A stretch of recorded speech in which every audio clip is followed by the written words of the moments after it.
The appointment of Zimbabwean President Robert Mugabe as the new African Union chairperson has been met with mixed emotions. While President Mugabe got an overwhelming support from African leaders, the International Crisis Group says that the appointment of Mugabe sends a negative signal of African solidarity with leaders who've misruled their countries. A number of human rights groups are accusing the 90-year-old Zimbabwean leader of using widespread violence to win several disputed elections. The European Union imposed sanctions on Zimbabwe in 2002 in protest at human rights abuses and violations of democracy under Mugabe's rule. However, ZANU-PF spokesperson Simon Moyo said, despite the West's negative view of Mugabe, Africa will forever cherish what he regards as President Mugabe's heroic deeds.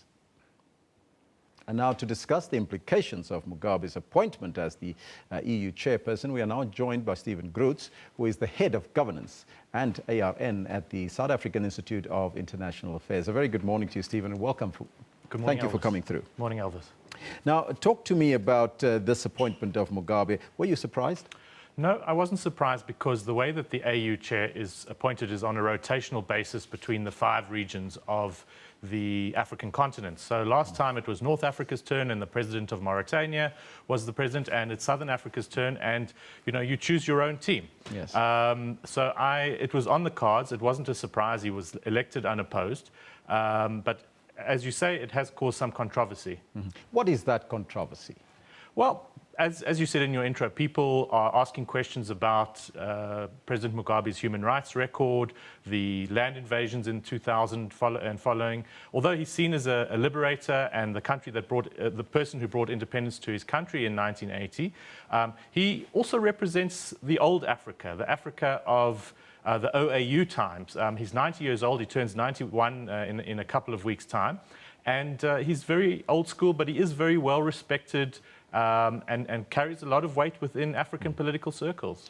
Now, in his acceptance speech, President Mugabe told the AU summit that member states should emulate the country's controversial law, land reform program, that is, which has seen more than 4,000 commercial farmers been driven from their own land. Do you think that the rest of Africa will move towards that type of direction? I doubt it. I think that was a very extreme policy. I think we've seen the result. Despite what President Mugabe has said, I think it's been a disastrous policy. Zimbabwe was known as the breadbasket of Africa. Today it's heavily dependent on aid, and its economy has completely collapsed. It doesn't even use its own currency. Many of those white farmers who were hounded out of Zimbabwe went to other African countries. But I think land does remain a big question. Well, he likes rhetorical flourishes. Yes. He loves railing against the West, and this was no exception. But I don't think you're going to see countries flocking in droves to be implementing Zimbabwe-style land policies. Now, because of such policies, some are saying that, investors are very worried. Should investors be worried overall, not just in Zimbabwe, but about Africa as a whole, if he is the AU chair? I don't think so. I think it's a largely symbolic post. I mean, you probably had very few instances where you saw last year's chair, Dr. Nkosazana Dlamini-Zuma, as the chairperson of the AU Commission is much more central, I think, to what happens.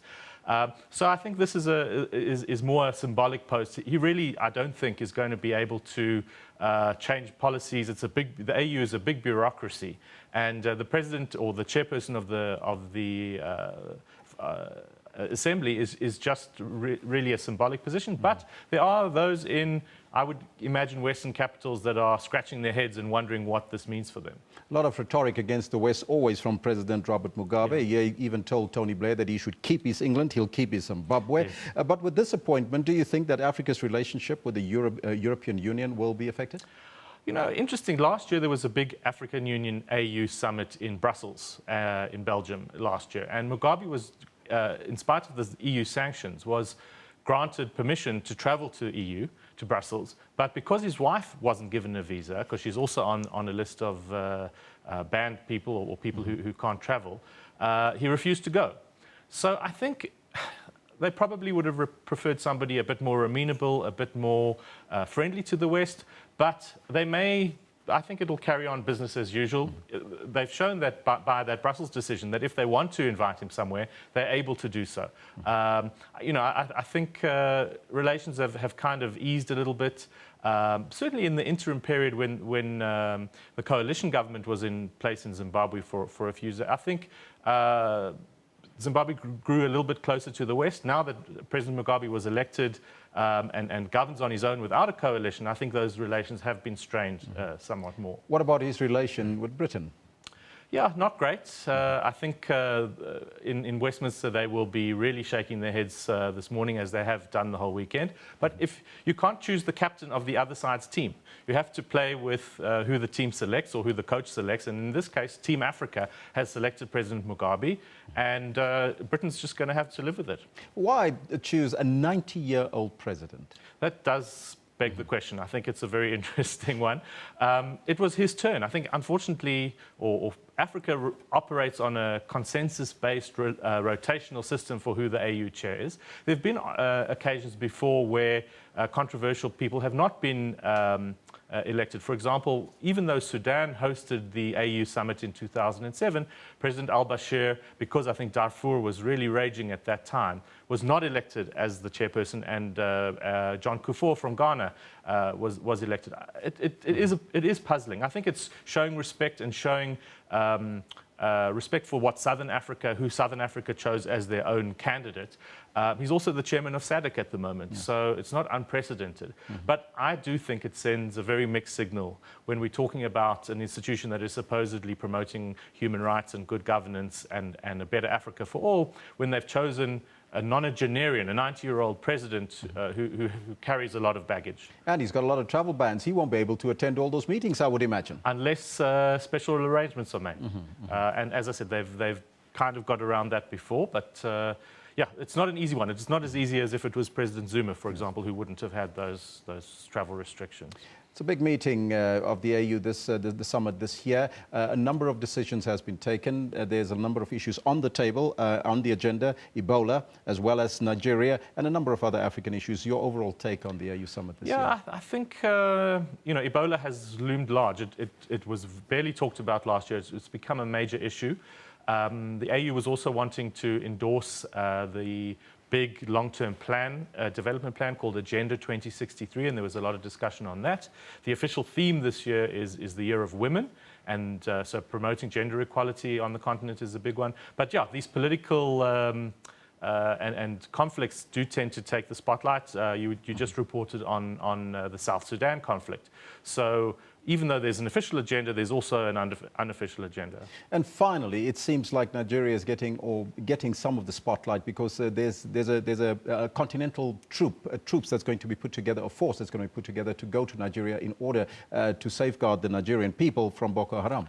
Yeah, I'm not sure how and when that's going to materialize. You've got to remember that the Nigerian general election is 2 weeks away, and I think Boko Haram is stepping up its actions to gain maximum publicity and make President Goodluck Jonathan look as weak as possible. I'm not sure that a sovereign government of Nigeria is quite ready to accept a multinational force to solve its security problems in the north, when it's a very proud and strong country itself, although there's a lot of criticism that President Jonathan has neglected Boko Haram and really doesn't have a plan. So, and it is a regional problem. It is affecting Cameroon. It is affecting Chad and other neighbors of Nigeria. So these countries have also had enough. So they are talking about this force, but Africa often talks about these multinational forces. To get them on the ground is a very different issue.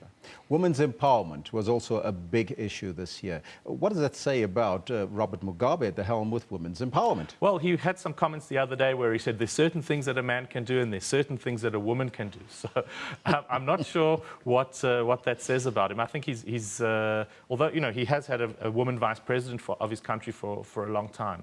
Which has now been purged. Yes, and she's out of power. So I think gender activists will be also paying attention and a little bit concerned. The United Nations, they've welcomed the appointment?